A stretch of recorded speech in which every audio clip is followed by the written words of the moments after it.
Ito na yung replace processor na Nitro 5. Ang gagawin natin dito, upgrade tayo ng Pro-C dahil ito Core i5 lang ito na 9th gen. Lalagay natin Core i7.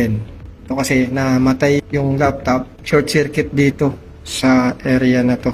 MOSFET niya yung supply ng processor.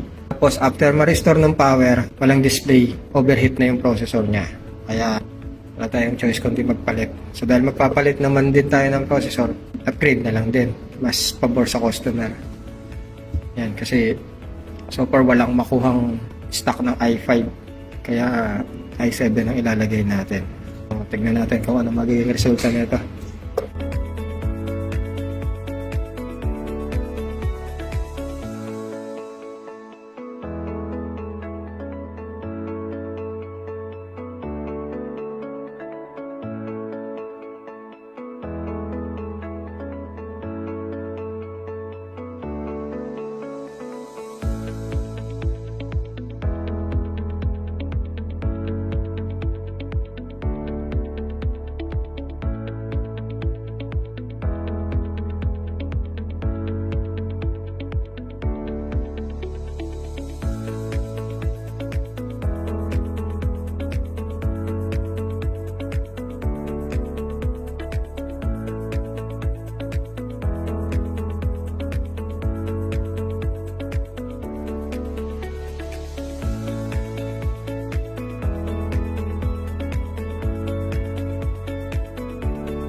Bali, i5 9th gen, nilagay natin. i7 na 9th gen. So, upgrade tayo ng content dahil nagpalit din naman.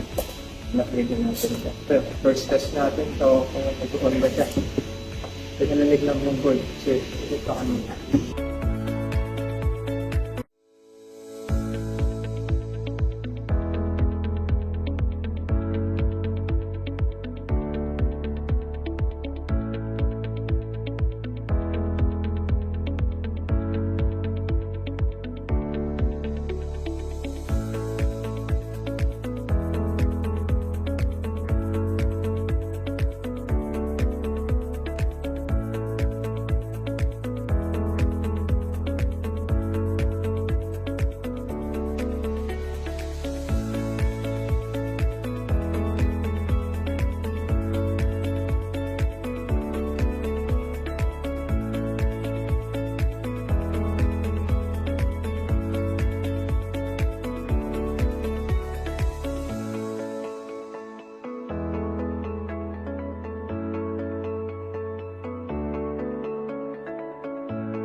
Importante ito guys kasi pag nilalagay yung LCD maraming nakaka-disgrasya na ito. Kasi sira yung LCD or ibang LCD nakalagay sa mga nagpapalit ng LCD. Ingat. Double check lagi yung 20 volts ng LCD kung shorted bago ilagay.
Ayan siya, oh.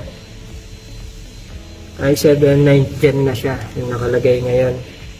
Ayan. So, successful yung replace natin ng processor.